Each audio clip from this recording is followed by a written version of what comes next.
Good morning everyone, welcome back to आपकी class coaching centre. तो आज के क्लास में हम देखेंगे आपके आय और रोजगार के निर्धारण। आपका चैप्टर क्या है? आय और रोजगार के निर्धारण। इस चैप्टर में हम देखेंगे कि आय क्या होते हैं, रोजगार क्या होते हैं, सामूहिक मांग क्या होते हैं, सामूहिक पूर्ति क्या होते हैं, खुली अर्थव्यवस्थाएं क्या होती है। इन सभी के चीज के बारे में आज डिटेल से समझेंगे। तो आप अंत तक बने रहे और एक तरह से क्लास अच्छे तरीके से कीजिए ताकि आपको हर एक चीज अच्छे तरीके से समझ आए। तो हम इस क्लास में देखते हैं, सबसे पहले तो आपको नोट्स ही लिखवाते हैं ताकि आपके सामने नोट्स रहेंगे तो आपको अच्छे से समझ में आएंगे। तो आय क्या होते हैं, आय देख लीजिए। रोजगार क्या होते हैं, उसके बाद आप मांग देखिए कि मांग क्या होते हैं, डिमांड जिसे कहते हैं। उसके बाद आप इसे इंग्लिश से भी याद रखिएगा क्योंकि इनके फार्मूला बनते हैं एग्रीगेट डिमांड जिसे हम सामूहिक मांग कहते हैं, और एक होता है एग्रीगेट सप्लाई। इसे इंग्लिश से भी आपको याद रखने हैं एग्रीगेट सप्लाई के। ये आपका जो फॉर्मूला है वह इसका है एग्रीगेट सप्लाई का, ठीक है। एग्रीगेट सप्लाई का ये फॉर्मूला है, ये सारे हैं क्या होते हैं। सामूहिक मांग को सामूहिक व्यय के रूप में प्रकट किया जाता है जो कि इसका फॉर्मूला होता है C = C+I। क्या होते हैं? एग्रीगेट डिमांड, एग्रीगेट डिमांड की ये फॉर्मूला होते हैं, ठीक है। आप लिख सकते हैं यहाँ पे।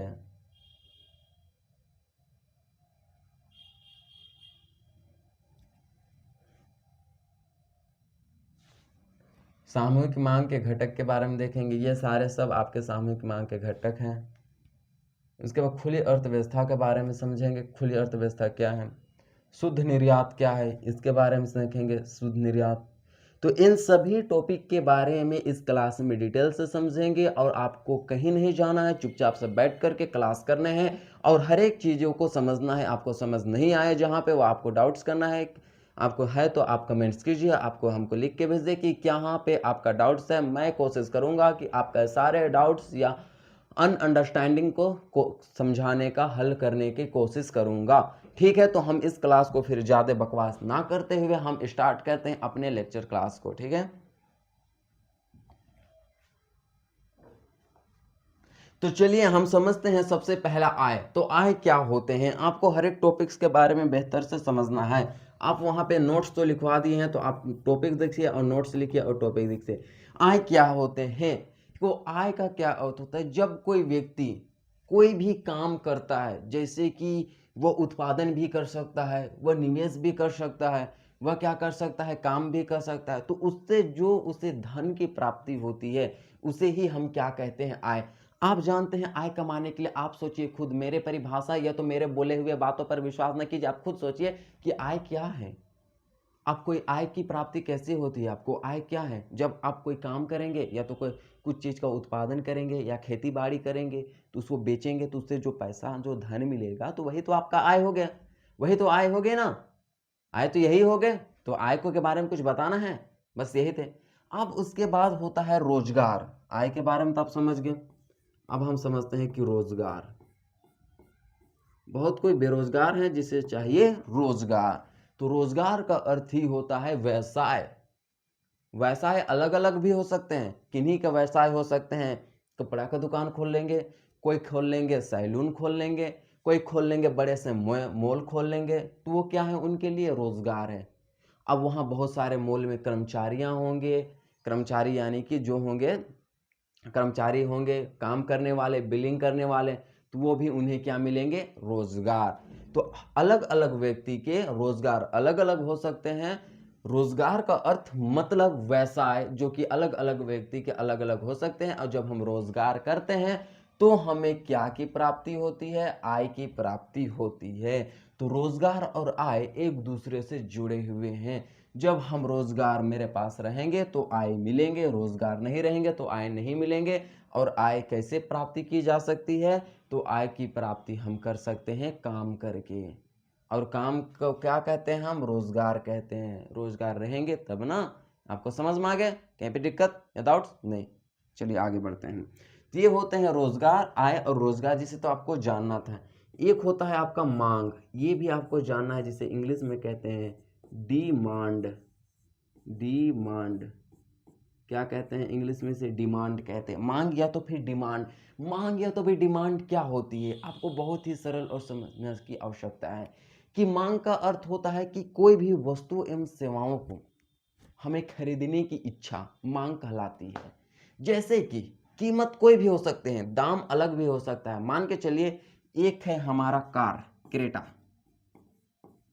क्रेटा, क्रेटा का अर्थ होता है राज करने वाला, एक है क्रेटा, ये हमारे क्या है, सेवा है, ठीक है।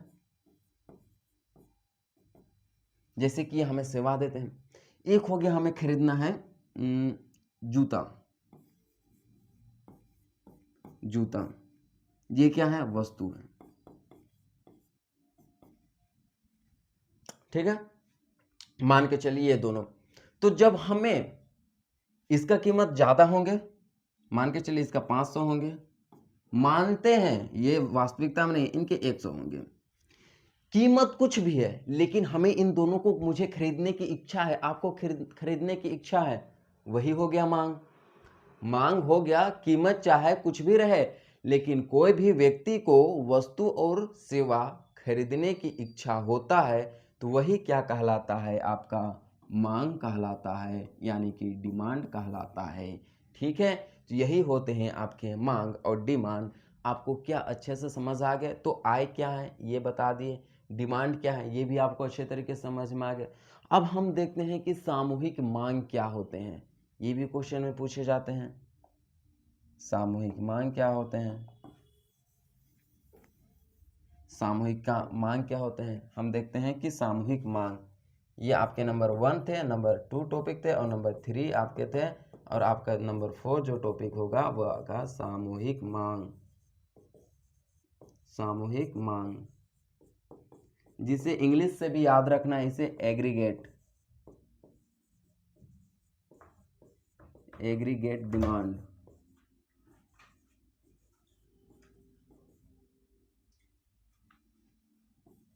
डिमांड, एग्रीगेट डिमांड, ये क्या होते हैं, सामूहिक मांग या एग्रीगेट डिमांड क्या होता है। आपको मात्र दो चीज याद रखना है, एक लेखा वर्ष में कितने वस्तु का उत्पादन किया गया, कितने सेवा का सृजन किया गया, उसमें टोटल कितने खर्च हुए, जब उसी को हम जोड़ देते हैं तो वह हमारा सामूहिक मांग होता है। एक लेखा वर्ष, यानी कि आपको समझना है एक लेखा वर्ष कितने समय के लिए आते हैं। एक लेखा वर्ष, लेखा वर्ष कितना होता है, लेखा वर्ष, लेखा वर्ष कितने से कितने तक होता है, 1 अप्रैल, 1 अप्रैल से लेकर के 31 मार्च, 31 मार्च तक, ठीक है।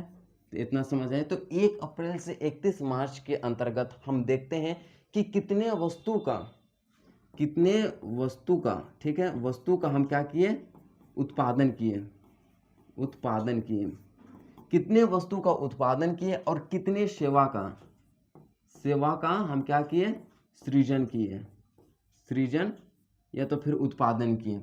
उसमें इन दोनों को वस्तु एक लेखा वर्ष में इतने समय में हम के 1 अप्रैल से 31 मार्च तक हमें, 1 अप्रैल का मतलब 2025 का 1 अप्रैल, उसके बाद 2026 का 31 मार्च, ये कि नहीं 1 अप्रैल आया और 2 महीना के बाद वाला 31 मार्च, ये वाला 31 मार्च नहीं, ठीक है। इसे हम क्या कहते हैं, लेखा वर्ष। तो उस वर्ष में कितने वस्तु और कितने सेवाओं का हम उत्पादन और सृजन किए, इसमें कितना पैसा लगा, टोटल कितना खर्च हुआ। मान के चलिए वस्तु को बनाने में मुझे लगा 50 और इसे हम सेवा यानी कि गाड़ी को बनाने में लगा 50, तो ये दोनों को जोड़ देते हैं। जब इन दोनों को योग को ही हम क्या कहते हैं, सामूहिक मांग कहते हैं। जब ये इन दोनों को योग कर देते हैं, जब हम जोड़ देते हैं, जो जिससे हमें जो खर्च का पता चलता है वही होता है हमारा सामूहिक मांग, एग्रीगेट डिमांड होता है। आपको एग्रीगेट का फॉर्मूला याद रखना है, क्या होता है, y equal to C plus I होता है, y equal to C plus I होता है। y जो होता है हमारा क्या होता है, इनकम आय होता है, सी क्या होता है आपका कंज्यूमर, और प्लस आई जो होते हैं आपका निवेश होता है। ये आपको याद रखना है। तो यही होते हैं आपके सामूहिक मांग की एक लेखा वर्ष में हम कितने वस्तु कितना सेवा का उत्पादन किए, उसमें टोटल कितना खर्च लगा, टोटल कितना खर्च लगा, उसी के जोड़ को हम क्या कहते हैं, एग्रीगेट डिमांड कहते हैं और सामूहिक मांग कहते हैं। एग्रीगेट डिमांड फॉर्मूले ये होते हैं, और एक ये भी होते हैं एग्रीगेट डिमांड का फार्मूला, ठीक है। दोनों में से कोई भी आप लिख सकते हैं। और एग्रीगेट डिमांड के फार्मूला ये भी होते हैं AD = C+I दोनों में, ठीक है। ये आपको याद रखने हैं ये फार्मूले सब, ठीक है। तो अब हम समझते हैं कि आपका आय हो गया, रोजगार हो गया, मांग हो गया, सामूहिक मांग भी समझ में आ गया। अब हम समझते हैं सामूहिक पूर्ति, सामूहिक पूर्ति के बारे में समझते हैं। हम क्या समझते हैं सामूहिक पूर्ति। अब क्या होते हैं सामूहिक पूर्ति? एग्रीगेट सप्लाई, इसका क्या कहते हैं? एग्रीगेट सप्लाई, एग्रीगेट सप्लाई,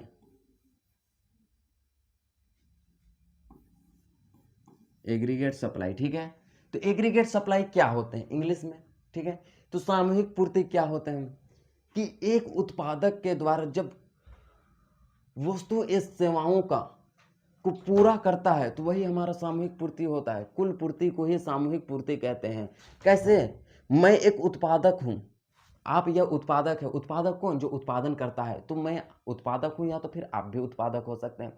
जब हम कितना वस्तु और कितना सेवा का उत्पादन किए और सभी व्यक्ति को हम पुरा दिए तो वो क्या कहलाएगा? हमारा सामूहिक पूर्ति कहलाएगा। फॉर एग्जाम्पल के लिए मेरे पास 50 वस्तु हैं प्लस 50 क्या है? सेवा है। ये हमारा 50 सेवा हो गया प्लस 50 वस्तु हो गया।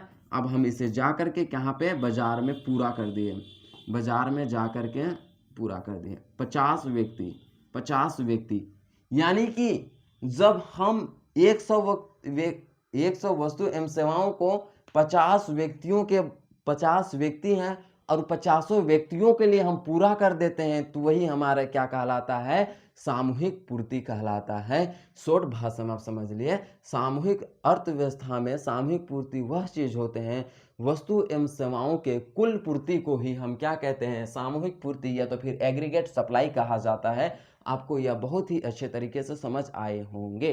क्या कहीं पे आपको दिक्कत है, प्रॉब्लम्स है? नहीं है, ठीक है। तो सामूहिक पूर्ति भी आप समझ गए। उसके बाद हम देखते हैं इनके फॉर्मूले क्या क्या होते हैं। फॉर्मूला आपको याद रखना है AD = C+I। ये किसके होते हैं? एग्रीगेट सप्लाई के और एग्रीगेट डिमांड के होते हैं। AD जो होता है हमारा सामूहिक मांग हो जाएगा और C आपका हो जाएगा कंज्यूमर यानी कि खर्च हो जाएंगे, और I जो हो जाएगा आपका वो निवेश हो जाएगा, इन्वेस्ट हो जाएगा, ठीक है। इसी के लिए तो ये आपको याद रखना है। उसके बाद हम चलते हैं कौन से टॉपिक में? सामूहिक मांग के घटक, सामूहिक मांग के घटक हम देखते हैं। सामूहिक मांग के घटक, मांग के घटक तो क्या होते हैं? सामूहिक मांग के घटक क्या होते हैं इसके बारे में सबसे पहले समझते हैं। तो सामूहिक मांग के घटक क्या क्या होते हैं? सबसे पहले आपको जानना है C यानी कि खर्च, ये हैं आपके सामूहिक मांग के घटक। उसके बाद जानना है I यानी कि निवेश, ये आपको जानना है सामूहिक मांग के ये घटक है। उसके बाद आपको जानना है G = क्या होता है? सरकारी व्यय, सरकारी व्यय मतलब होता है खर्च।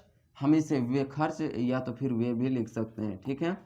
इसे हम कहते हैं CIG। और एक होता है X-M, इसे हम क्या कहते हैं? शुद्ध निर्यात कहते हैं। क्या कहते हैं इसे? शुद्ध निर्यात, इसे ही कहा जाता है शुद्ध निर्यात। ये समझ में आ गया। तो ये होते हैं सामूहिक मांग के घटक जिसे आपको याद रखने हैं। इसे समझने की कोई आवश्यकताएं आपको नहीं थी, बट हम आपको बहुत ही अच्छे तरीके से समझा दिए। अब हम अगला टॉपिक हम देखते हैं कि सामूहिक मांग समझ आ गया, सामूहिक पूर्ति भी समझ आ गए, मांग भी क्या होते हैं, आय क्या होते हैं, रोजगार क्या होते हैं, सामूहिक मांग के घटक क्या होते हैं, ये सब आ गया। अब हमको समझना है कि खुली अर्थव्यवस्था क्या होते हैं और एक होता है शुद्ध निर्यात। ये हमें देखना है कि शुद्ध निर्यात, शुद्ध निर्यात, ठीक है। ये आपके वेरी वेरी इंपॉर्टेंट टॉपिक है। शुद्ध निर्यात यानी कि X-M, एक्स माइनस एम को ही हम क्या कहते हैं एक्सपोर्ट, एक होता है इम्पोर्ट। एक्स माइनस एम को ही हम क्या कहते हैं शुद्ध निर्यात कहा जाता है। कैसे? शुद्ध निर्यात क्या है? आयात,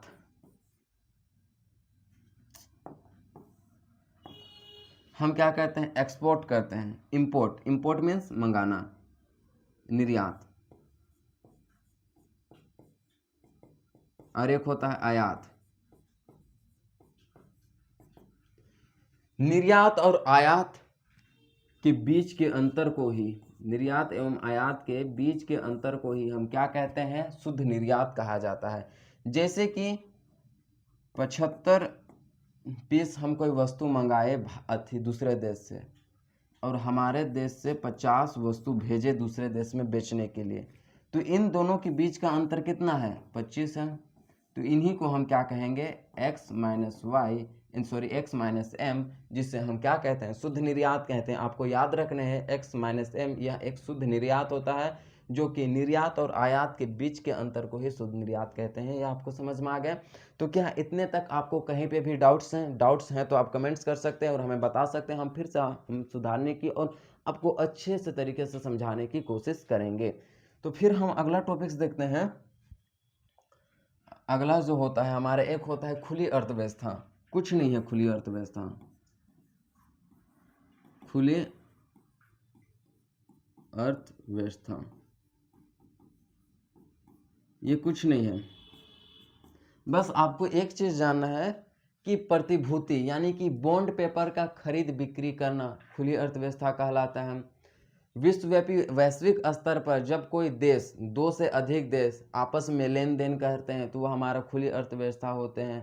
तो खुली अर्थव्यवस्था होते हैं प्रतिभूतियों का खरीद बिक्री यानी कि बॉन्ड पेपर का खरीद बिक्री करना, दूसरे देशों के साथ व्यापार और लेन देन करना एक खुली अर्थव्यवस्था होते हैं। इन सभी को हम क्या कहते हैं खुली अर्थव्यवस्था कहा जाता है, जिसे आपको बहुत ही अच्छे तरीके से समझ में आ गए होंगे कि खुली अर्थव्यवस्था कुछ नहीं है, बस यही है आपके खुली अर्थव्यवस्था। खुली अर्थव्यवस्था से देश की तरलता बढ़ती है और उसे हम घटा भी सकते हैं। जब हम प्रतिभूतियों को बेचते हैं तो देश की तरलता यानी कैश पैसा को समेट लेते हैं। यदि हमें प्रतिभूतियों को नहीं बेचा जाता है, उन्हें वापस अपने ही पास रखा जाता है, तो देश की तरलता बढ़ जाती है। जब देश की तरलता बढ़ती है तो हम क्या कहते हैं कि प्रतिभूति यानी कि बॉन्ड पेपर को बेच देते हैं और सारे तरलता को समेट लेते हैं। तरलता यानी कैश पैसा, तो इसी को हम क्या कहते हैं खुली अर्थव्यवस्था कहते हैं। समझ में आ गया? तो ये सारे जो टॉपिक्स थे आपको पूरी अच्छे तरीके से समझ आ गए होंगे। हम नेक्स्ट क्लास में खुली अर्थव्यवस्था के बाद बंद अर्थव्यवस्था क्या होते हैं इसके भी आपको अच्छे से बताएंगे। नेक्स्ट क्लास में फिर मिलते हैं। धन्यवाद।